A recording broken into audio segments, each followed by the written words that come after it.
A squat grey building of only 34 stories. Over the main entrance, the words Central London Hatchery and Conditioning Centre, and in a shield, the World State's motto: community, identity, stability. The enormous room on the ground floor faced towards the north, cold for all the summer beyond the panes, for all the tropical heat of the room itself. A harsh, thin light glared through the windows, hungrily seeking some draped lay figure, some pallid shape of academic goose flesh, but finding only the glass and nickel and bleakly shining porcelain of a laboratory. Winteriness responded to winteriness. The overalls of the workers were white, their hands gloved with a pale corpse-colored rubber. The light was frozen, dead, a ghost. Only from the yellow barrels of the microscopes did it borrow a certain rich and living substance, lying along the polished tubes like butter, streak after luscious streak in long recession down the work tables. And this, said the director opening the door, is the fertilizing room. Bent over their instruments, 300 fertilizers were plunged as the director of hatcheries and conditioning entered the room, in the scarcely bathing silence. The absent-minded soliloquizing hum or whistle of absorbed concentration. A troop of nearly arrived students, very young, pink, and callow, followed nervously, rather abjectly at the director's heels. Each of them carried a notebook, in which whenever the great man spoke he desperately scribbled. Straight from the horse's mouth, it was a rare privilege.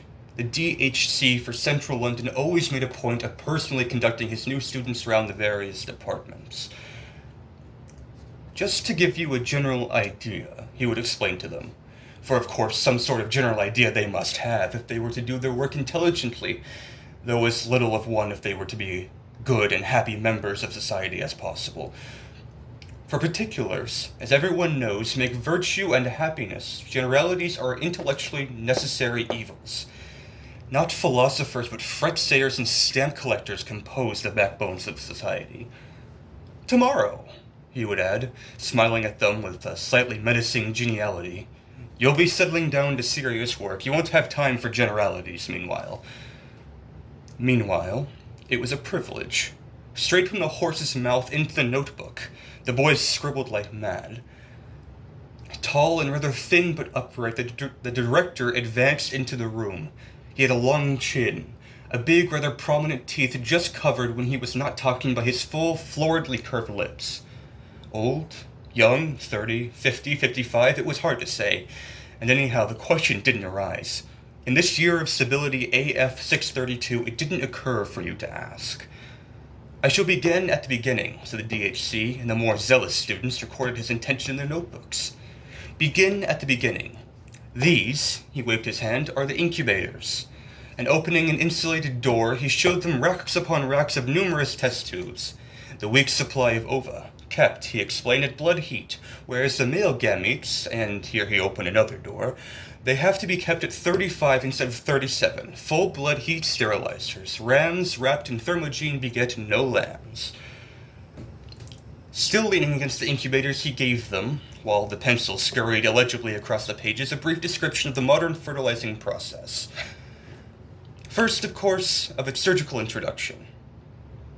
The operation undergone voluntarily for the good of society, not to mention the fact that it carries a bonus amounting to 6 months' salary, continued with some account of the technique for preserving the excised ovary alive, and actively developing, passed on to a consideration of optimum temperature, salinity, viscosity,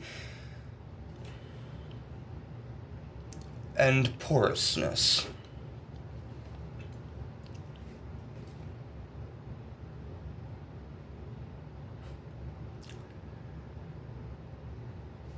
Volkanovsky's process, the director said. The students underlined the word in their notebook. 1 egg, 1 embryo, 1 adult normality. But a Volkanovskified egg will bud with proliferate, will divide from 8 to 96 buds. And every bud will grow in a perfectly formed embryo, and every embryo into a full-sized adult, making 96 human beings grow where only one grew before. Progress. Essentially, the DHC concluded, Volkanovskivization consists of a series of arrests of development. We check the normal growth, and paradoxically enough, the egg responds by budding.